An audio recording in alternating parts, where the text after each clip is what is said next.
Good evening, everyone, and welcome to the Brian Crombie Radio Hour on Saga 960. So, COVID-19 has got to be the number one issue that we're all concerned about, and variants are in the news, and I think are concerning to all of us. And so, I wanted to bring back Alex Vezina. He's the CEO of Prepared Canada. He's an emergency preparedness expert at Prepared Canada's emergency preparedness company. And Alex has been on my show a couple of times, telling us about COVID-19, about what we should be doing, et cetera. And I know he studies what's going on with COVID-19 and everything else in regards to variants, vaccines, testing, other types of other issues very well, probably better than anyone else. So Alex, welcome to our show. How are you doing, buddy? I'm doing good. How are you doing, Brian? Very well, thank you. So let me start out with a couple of questions. First of all, some people say that the mortality rate of COVID-19 is like less than 1%. And I've heard you say that it's over 3%. What is the mortality rate of COVID-19 right now? Where in the world? Canada. Approximately 2.4-ish% when you go off of the easily Googleable data that everybody's using. When you take the resolved cases number and you divide it by the deaths number, that's basically how you get to that number, which is the number, the most accurate number that we have that the world agrees on. It's approximately 2.4-ish%. And so, these people that are saying that it's less than 1%, if I understand what they're doing is they're taking the whole population, they're taking mortality and dividing it by the whole population, which makes no sense at all. Yeah, no. And in some cases, when they give you certain percentages, they take mortality, they divide it by the whole population, and they get a number that is so small that your population would have to be greater than your total population size. I think I wrote an article on that to the effect for Sun Post Media a while ago, where someone told me that the mortality rate of COVID was 0.02%, and the population of Canada would have had to have been something like 45 million or something, and everyone would have had to have been infected. So we had like imaginary phantom people walking around or something. Like some of these numbers make absolutely no sense when you apply basic math. So the basic math that you think is the right math is mortality divided by resolved cases? Well, if you have the result of dying from COVID, and the resolved cases are the people who have seen any result of their infection, that would conceivably be your mortality rate.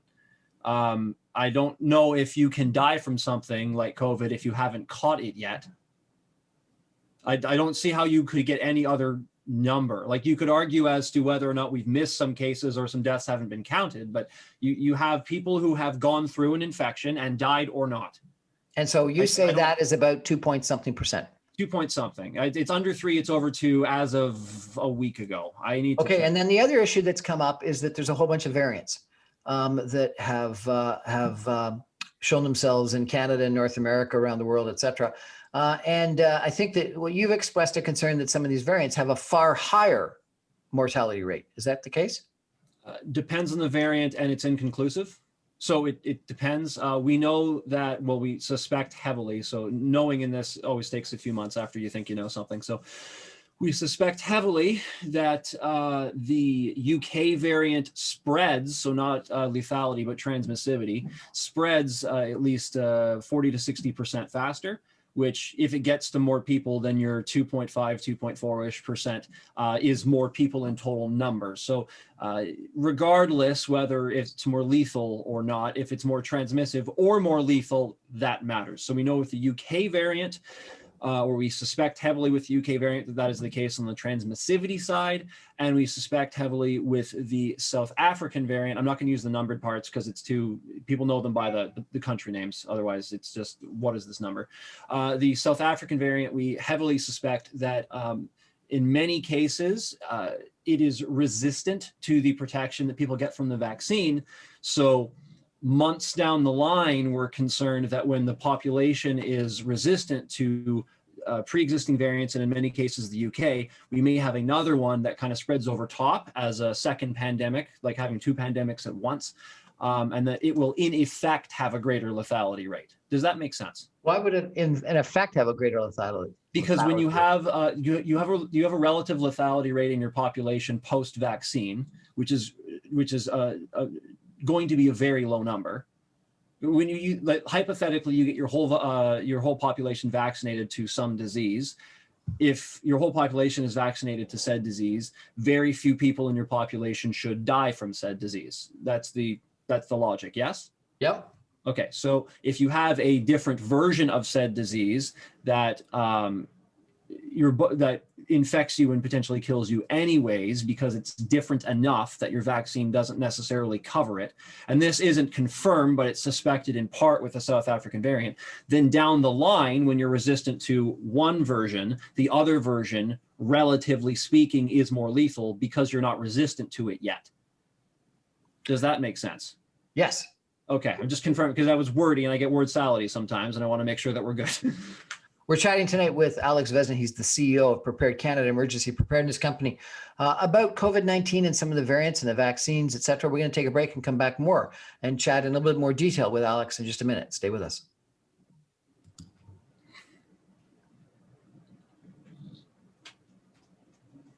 We're back on the Brian Crombie Radio Hour with Alex Vezina, CEO of Prepared Canada Emergency Preparedness Company. Alex is an expert. He's got a master's in emergency preparedness. He's an expert in all things about preparing for an emergency. And COVID-19 is clearly the biggest emergency that we've got going on right now.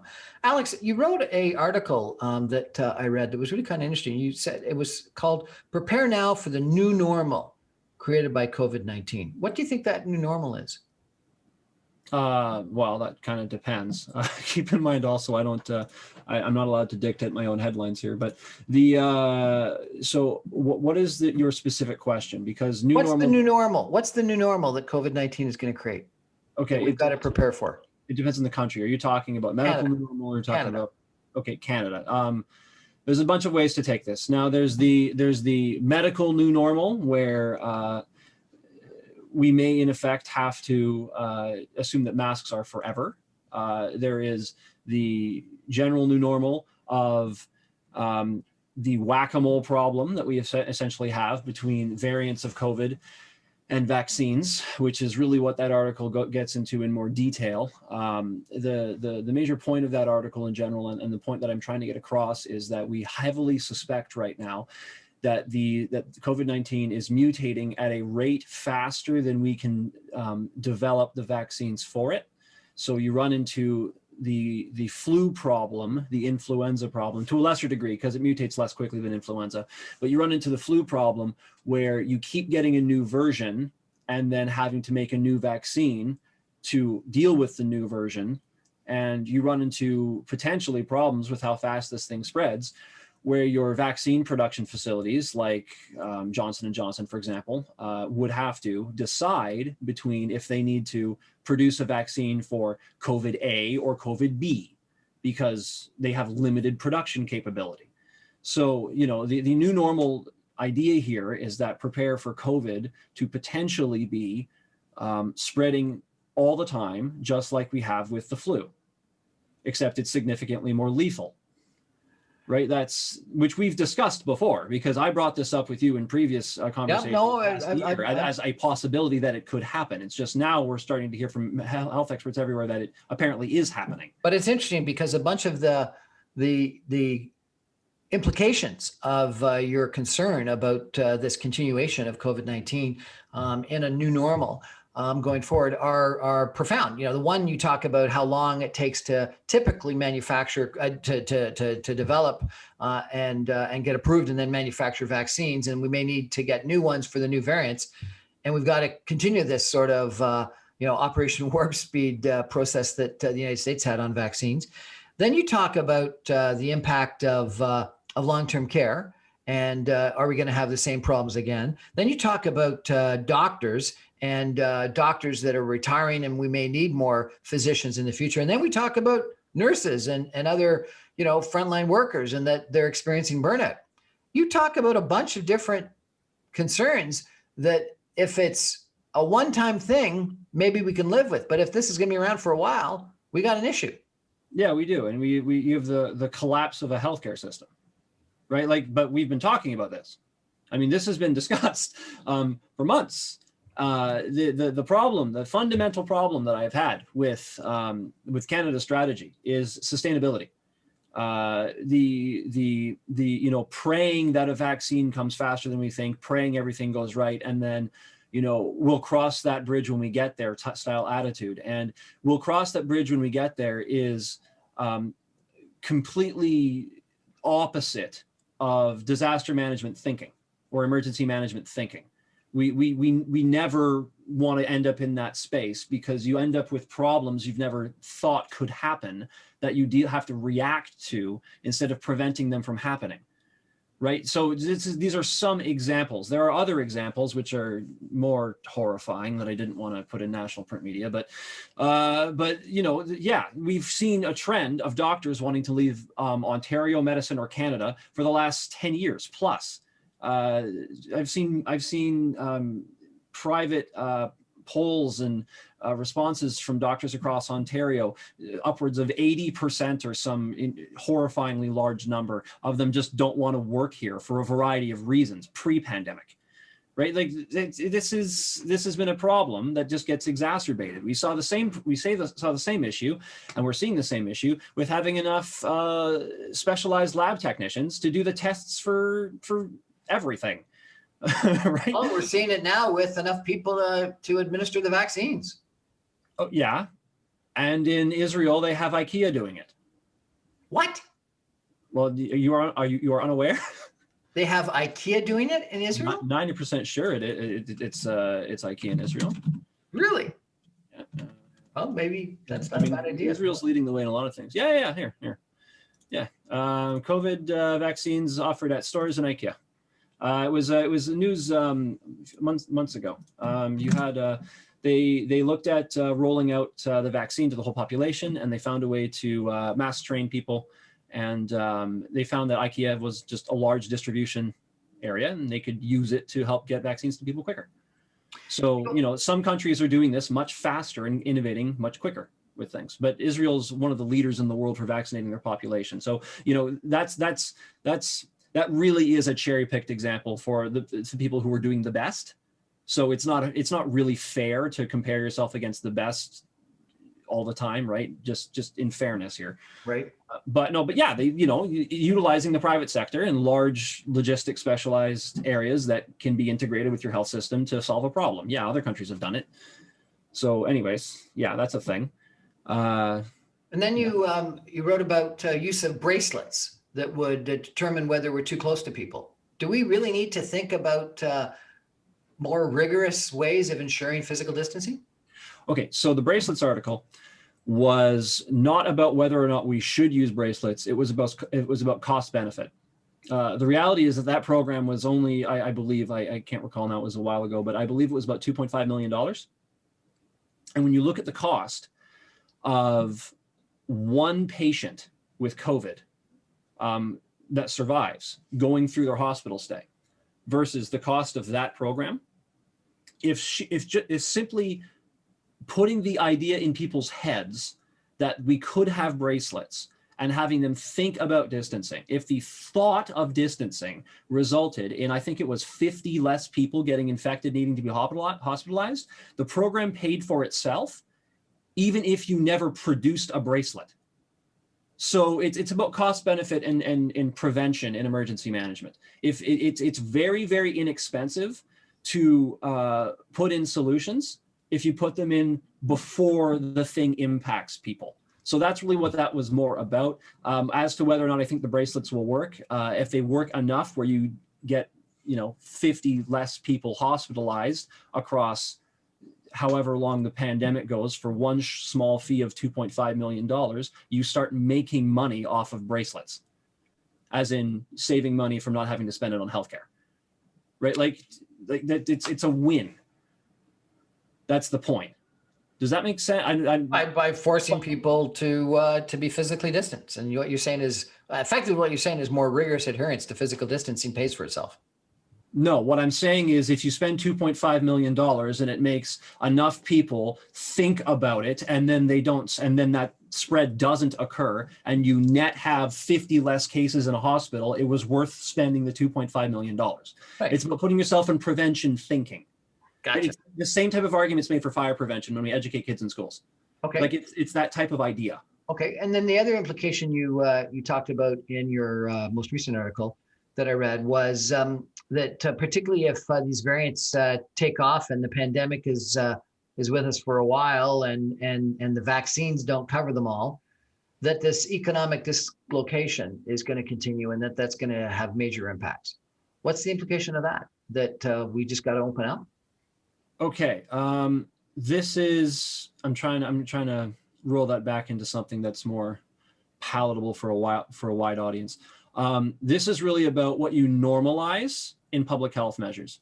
So if it's risky to normalize a public health measure that is really, really harmful to your society over the long term, if you expect you may have to do that public health exercise potentially forever.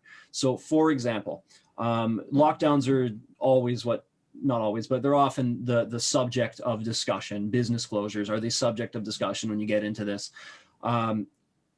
If you are expecting that the pandemic may essentially stretch on forever through mutations and vaccines having to play the racing game with each other, then if you normalize lockdowns, you would expect that you would need to essentially do them every time cases spike from your pandemic. And if you expect that to persist forever, then you're talking about, this is said off the cuff, but just to make a point, canceling Christmas for the next decade, right? Like that's the type of implication you're talking about. So what you're saying is we can't continue lockdowns forever. And if the variants... Well, you can continue them forever, but there's going to be quite a cost associated with that. Right. So we got to find a better solution. Agreed, right? Like that's the major point. So what's that better solution? We've talked about this before. Is it just reduce capacity but opening up everything? That's a bit simple, but the solution needs to be simple so that the population can respond to it easier, because when your message gets too complicated, then people just turn off for a variety of reasons. But after this many months of COVID fatigue, exceedingly so. So the solution needs to be simple in delivery, but complex in its implementation, as in the people who are implementing in health might have the complex issue, but it's simple for other people. As for the specific example, I would point to Japan for this, what you would ideally want to do in our system, because the goal is not to eliminate cases. The goal is to have a steady level, the flattened curve, as it were, because that's the goal. Japan has done the arguably best flattened curve strategy, because they have done the same thing and sustained it for the entire pandemic. And when the spike happens, it happens, but they keep it sustained, so they have less people deviating from their guidelines. Okay. What they do specifically is known as the 3 C's, is usually what they go off of.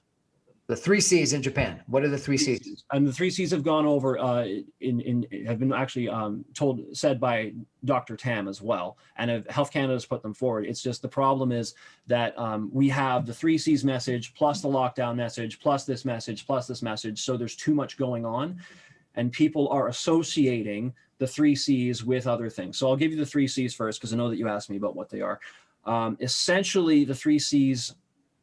I don't want to give it in my version, because I want public health to give theirs, but it's your standard distancing, crowded areas, and close spaces, and needing to wear masks in general. So it's the same old. You need to put on masks. You don't want to be in an enclosed space with someone who is right beside you. You don't want to be in a very crowded area, et cetera, et cetera. It's not the lockdown part. It's the if I'm too close to you, we spread part. I actually believe I sent to you a while back some of the public health messaging that's come from other countries on the 3 C's specifically, and how, frankly, the World Health Organization is good with it. Japan's good with it. A bunch of people are good with it. But in the countries where this is working predominantly better, that's their only message. They don't give you 15 messages and then change rules every 5 minutes. It's just, that's their message. So it's consistent, and people can work with it. People can, people can focus on learning how to wash their hands properly.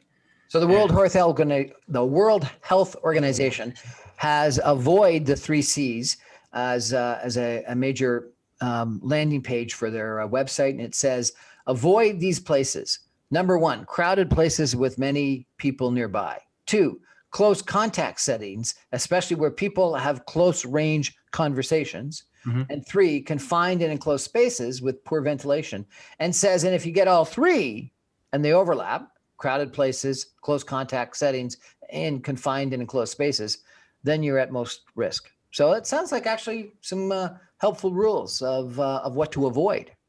But the thing is, it's not just you focusing on the 3 Cs. It's in Japan, for example, that's their entire policy. That's what you do. You do that and you wash your hands. And they teach people 3 Cs, 3 Cs, 3 Cs, 3 Cs, and they focus on it and then wash your hands. And that's essentially that's it. And then they normalize mask wearing. And they have people going to stadiums watching sporting events.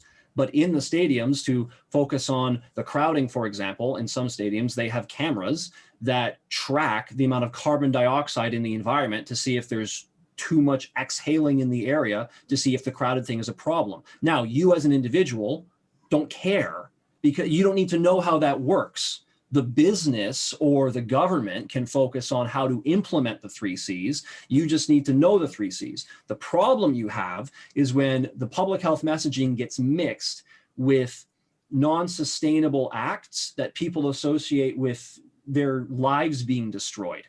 So if I have a business that's locked down and then opened up and then locked down and then opened up, and I don't agree with public health measures, maybe I stop washing my hands properly, and I ignore the 3 Cs because screw it, I don't care about anything in public health anymore, becomes the concern. And I am chiefly concerned, or primarily concerned, with us ignoring public health measures across the board and the effects of that for the next 10 years in the health system. So simplifying health messaging around something that is sustainable has been frankly proven to, well, as much as you can prove things in this environment, proven to work. And I think needs to get a much harder look at it. Now, and this is a massive problem in Canada, especially because we've gotten to a point of tiredness where there's a question of if it would even work or not at this point. But, that's the major point of that article. Alex, this has been helpful. Thank you. I appreciate it. Come back and update us again, please. Sure. Anytime.